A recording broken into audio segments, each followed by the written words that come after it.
Hello and welcome to Indus News live from Islamabad. I'm Meher Sher and these are the headlines.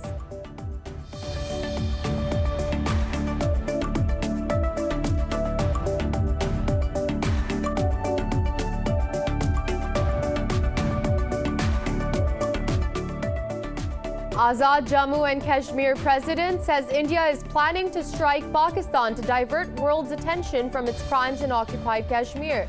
Sardar Masood Khan said, having been rebuffed by China, India is now planning to commit aggression against Pakistan. In a series of tweets, he urged the UN Security Council to take notice of Indian attack on a UN vehicle along the LOC.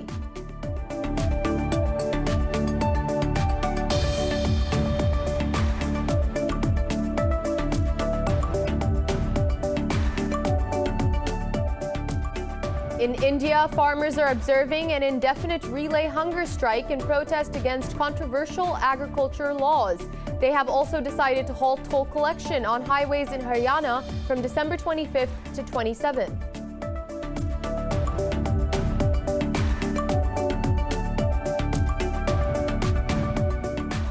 In Iraq, at least 8 rockets have targeted the U.S. Embassy in Baghdad's heavily fortified Green Zone. Iraqi military says an outlawed group carried out the attack, wounding 1 Iraqi security person and causing material damage. Meanwhile, U.S. Embassy says its air defense system intercepted many of the rockets.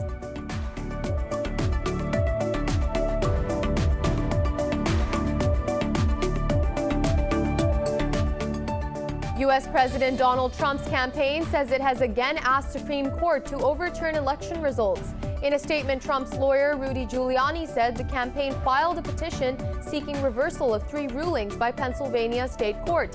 Trump's campaign and its allies have now filed roughly 50 lawsuits alleging widespread voting fraud.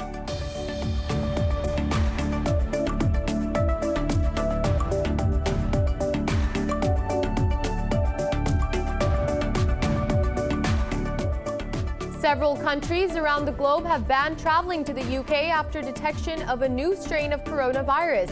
Meanwhile, the US's COVID-19 death toll has topped 317,000 with more than 17.8 million infections. Pakistan has registered nearly 1,800 new cases and 62 fatalities overnight as its death toll is nearing 9,400.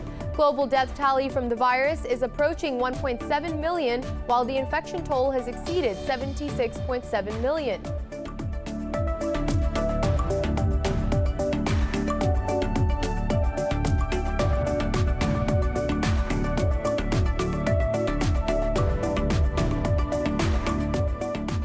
And in football, Real Madrid have defeated Eibar 3-1, recording their 4th consecutive league win. Karim Benzema kept up his impressive run of form by scoring his 7th league goal and 2 assists to secure Real's win.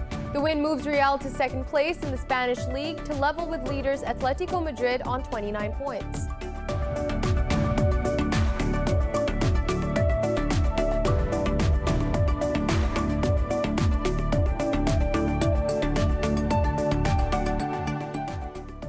Well, those were the headlines. More news in detail after a short break. Stay with us.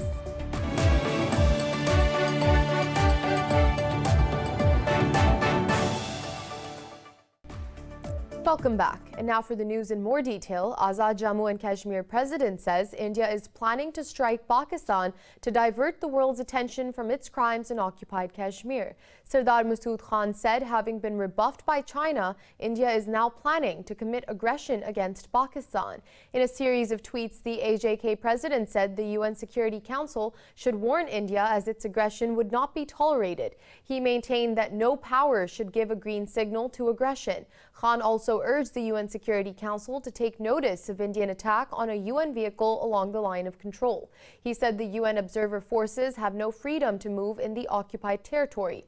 The president went on to say that India stages such attacks to play up its redundancy. The president pointed out that in 2020 alone, India has committed more than 3,000 ceasefire violations. And a European Union-based human rights activist has called for a lawsuit against the Indian government over its fake news network. Vermont said the EU Disinfo Lab's revelations caused enormous damage to Pakistan, China, EU, UN, and the Indian minorities. The Indian government should be held accountable for its fake campaign. He said such campaigns depict India's jealousy over Pakistan's CPEC as it wants to isolate Pakistan with propaganda. He stressed the need for disinfecting the internet and large-scale investigations into the issue. In India, farmers are observing an indefinite relay hunger strike in protest against controversial agricultural laws. A protest leader says 11 people will fast for each day in the strike. The protesters have also decided to halt toll collection on highways in Haryana from December 25th to the 27th. After many rounds of failed negotiations, the government has once again approached the protesting farmers. The Agricultural Ministry Secretary has written a letter to farmer leaders asking them to choose a date for the next round of talks. Despite government assurances, the stir has been intensifying as farmers want the laws repealed.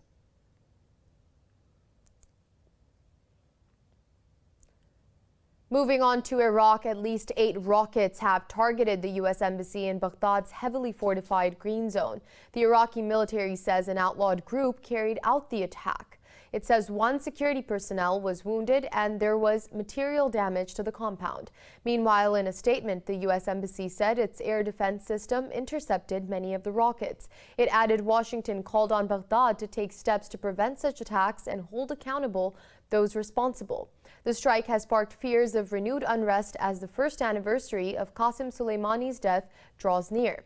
The top Iranian general was killed in a U.S. airstrike last year. The U.S. is prepared to react if Iran launches an attack to mark the first anniversary of the killing of Iranian General Qasem Soleimani. Commander of the U.S. Central Command, General Kenneth McKenzie, said this in a statement. He said the U.S. is well prepared to defend itself and its friends and partners in the region. McKenzie added he has recently visited Iraq and Syria to meet with American officers and troops deployed in the countries.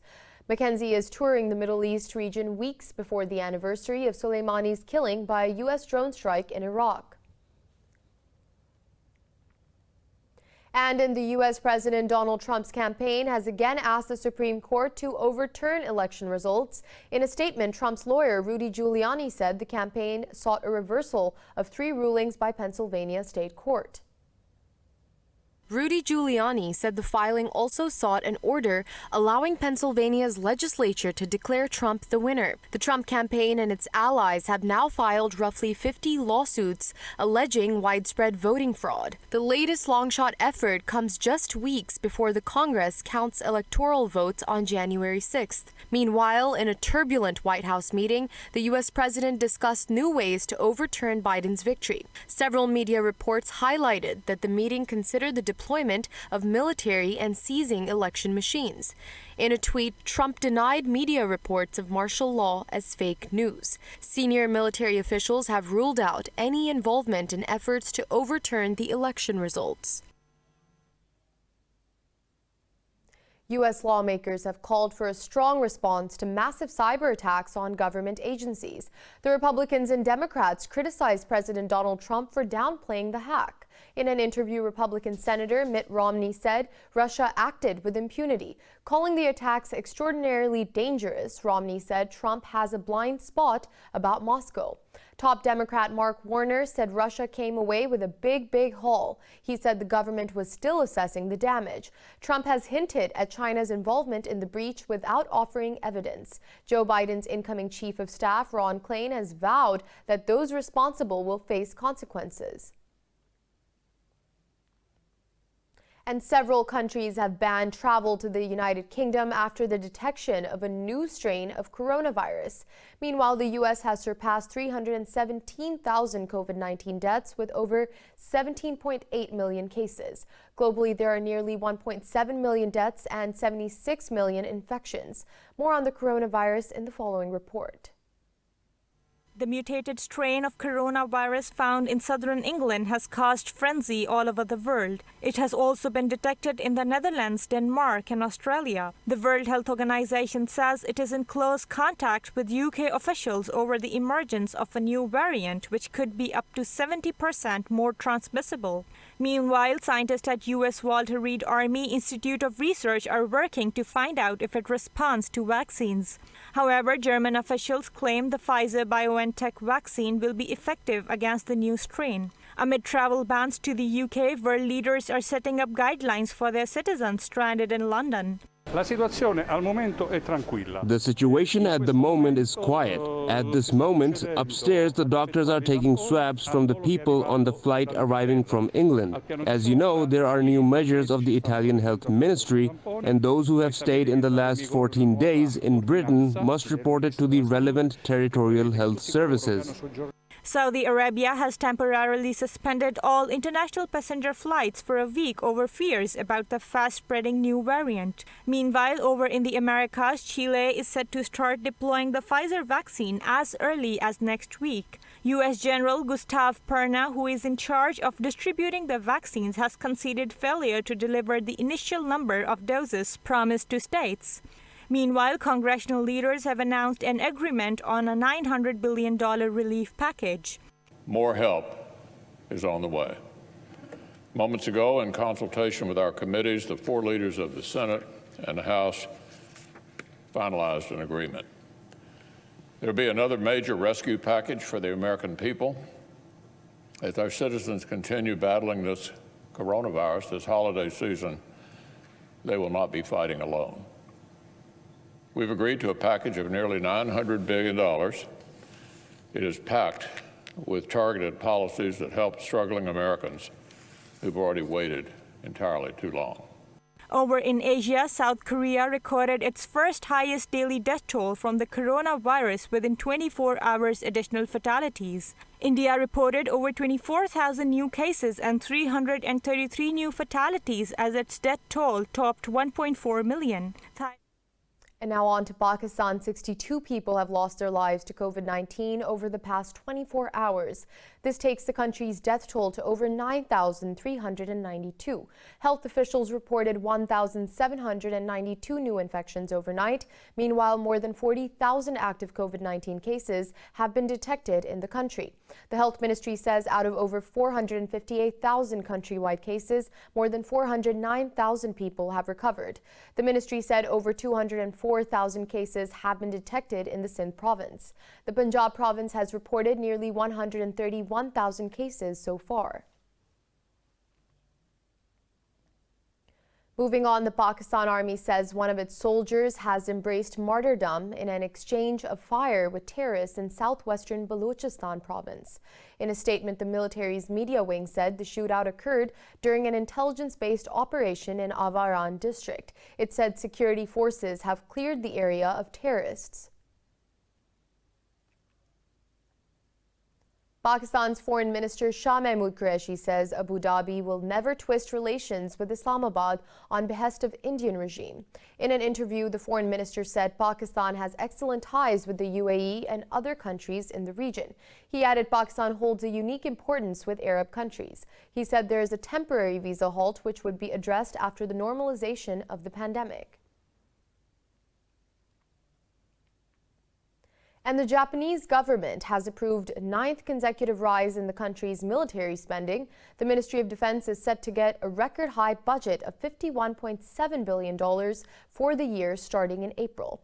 Up by 1.1% from this year, the budget will fund the development of an advanced stealth fighter and long-range anti-ship missile. The planned jet fighter is expected to cost around $40 billion and be ready in the 2030s. Tokyo will spend $323 million to begin the development of a long-range anti-ship missile. The enactment of the budget is certain as Prime Minister Suga enjoys a large majority in the parliament. Suga is continuing the controversial military expansion pursued by his predecessor, Shinzo Abe.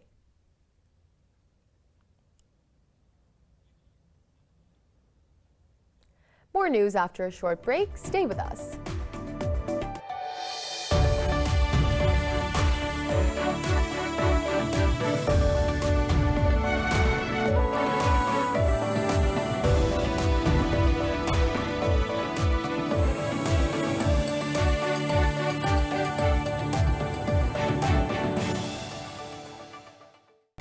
Welcome back. In Belarus, authorities have detained over 140 protesters during a weekly anti-government march in the capital, Minsk. The demonstrators were demanding President Alexander Lukashenko to resign. The Belarusian opposition said over 30,000 people have been detained since the start of protests in August. Marches and rallies were reported in several districts of Minsk, with many carrying the opposition's flags. Belarus has been roiled by nearly daily protests for the last 4 months when Lukashenko was declared victor of a presidential election. The U.S., the European Union, and several other countries have refused to acknowledge Lukashenko as the winner and impose sanctions. And in Nigeria, police in northwestern Katsina state has foiled an abduction attempt after a fierce gun battle. Dozens of gunmen had kidnapped more than 80 Islamic school students. Katsina police said they rescued the children in collaboration with a local self-defense group. They said the team succeeded in dislodging the bandits and rescued all 84 kidnapped victims. Police said search teams are still combing the area to arrest the injured bandits or to recover their dead bodies. This comes 2 days after the release of 344 schoolboys who were kidnapped in the same area on December 11th. And in the Central African Republic, a coalition of opposition parties has called for a delay in the presidential and legislative elections. It cited fears of massive electoral fraud.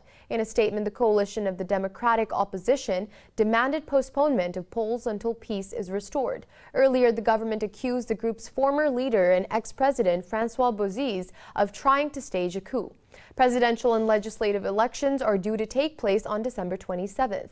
Previously, UN Secretary General Antonio Guterres appealed for calm and called on all the sides to ensure credible elections and peace. And pop star and creator of Pakistan's popular cartoon Burqa Avenger, Haroon, is tackling racism with a new song. More in this report. I suffered through ages and suffered in silence. I offered brotherhood and offered non-violence, but you... Last summer, the Black Lives Matter movement in the U.S. sent ripples through the world. Here in Pakistan, a pop star has launched a song inspired by the movement. Just let me breathe, breathe, breathe. All I need is to breathe, breathe, breathe. Haroon, who uses a masked alter ego Freddy Fiction, released Just Let Me Breathe on December 17 on YouTube. It garnered more than 200,000 views on the first day. Freddy Fiction is a new project of mine, an alter ego of sorts, and the goal of Freddy Fiction is to write pop songs with social messages, make videos and songs that can have a positive impact. And for me, it's not about entertainment for entertainment's sake. According to a statement from the producers, the song was inspired by the death of George Floyd, an African-American man who was killed during an arrest in Minneapolis after a white police officer knelt on Floyd's neck. BLM activism is mainly in the US. However, racism and the BLM movement is a global concern. It is a global issue. And it's so important for everybody to participate, everybody to get involved, to raise your voice against racism in support of BLM. And it doesn't matter where you're from.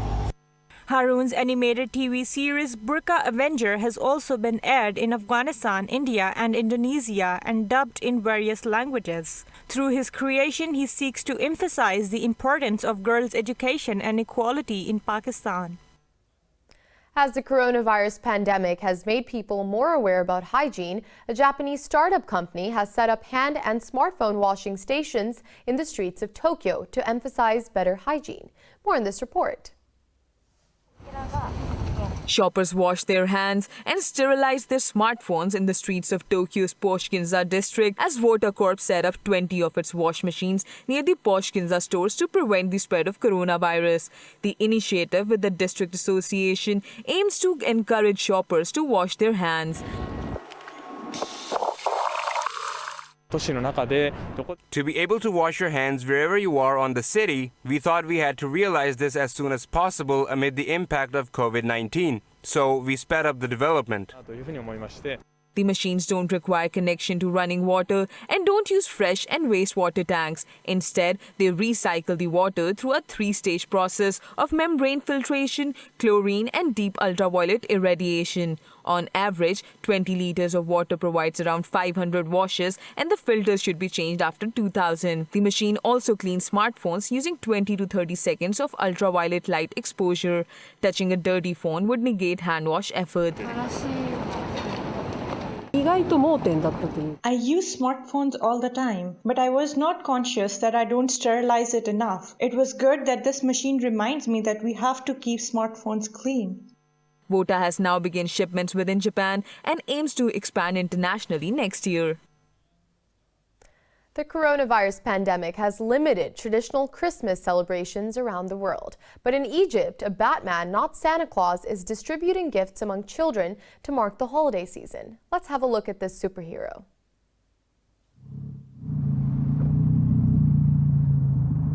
28-year-old Basim Rauf usually drives around his Cairo neighborhood in his custom-designed Batmobile, waving to passengers by and taking pictures with fellow fans. But this Christmas, with the coronavirus pandemic scaling back celebrations, Rauf has been handing out face masks to residents he finds along his usual route.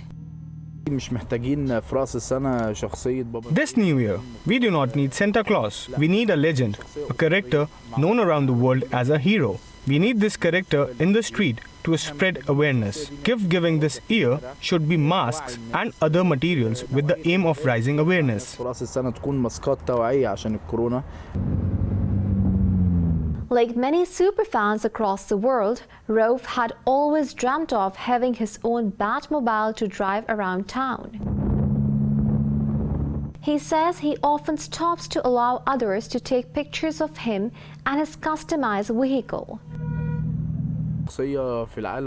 Batman is a character whom many around the world grew up knowing it as a good guy who fights evil. Both old and young people like him, I too love Batman and always had a dream growing up that I find a car similar to Batman's car. The world perhaps needs more such superheroes who can cheer people up in the testing time of the coronavirus pandemic.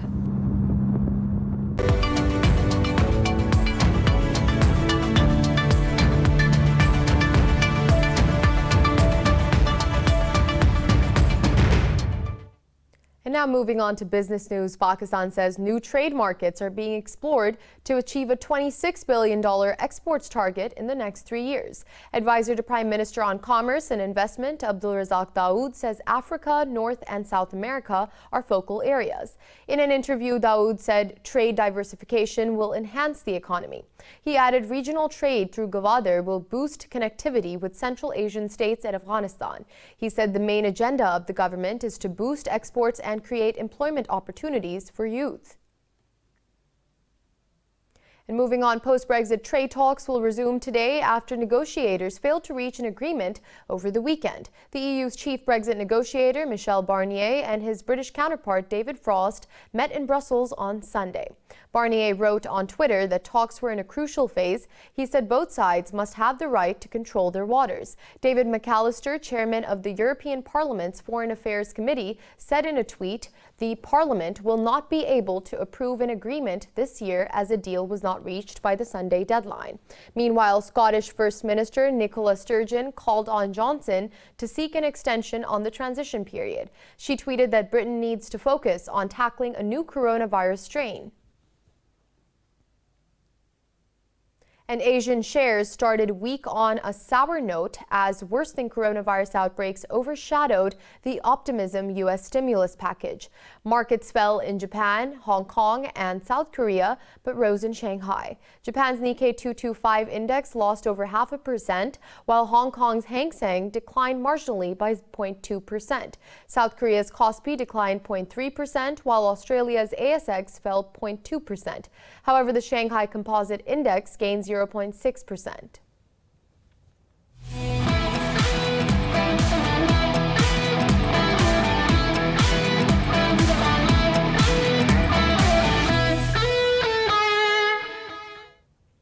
And now now on to sports. In football, Real Madrid beat Eibar 3-1, recording their 4th consecutive league win.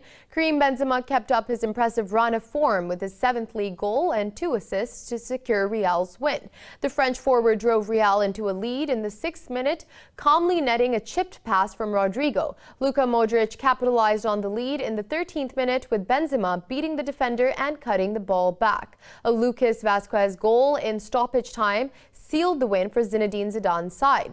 The win moves Real to 2nd place in the Spanish league to level with leaders Atletico Madrid on 29 points.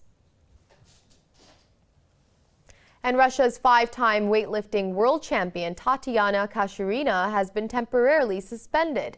The Olympic silver medalist was suspended after the World Anti-Doping Agency took results of doping tests of Russian athletes between 2012 to 2015 from the Moscow laboratory during an investigation. She previously also served a 2-year suspension from 2006 to 2008 for violating anti-doping rules. Kashirina was among the favorites to win a gold medal at next year's Tokyo Olympics.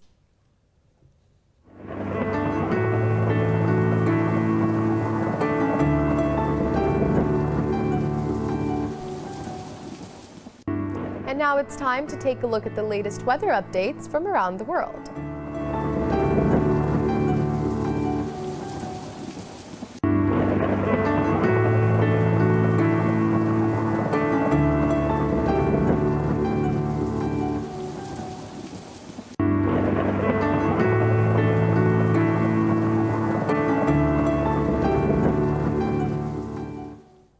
For the latest updates, you can follow us on social media at indus.news.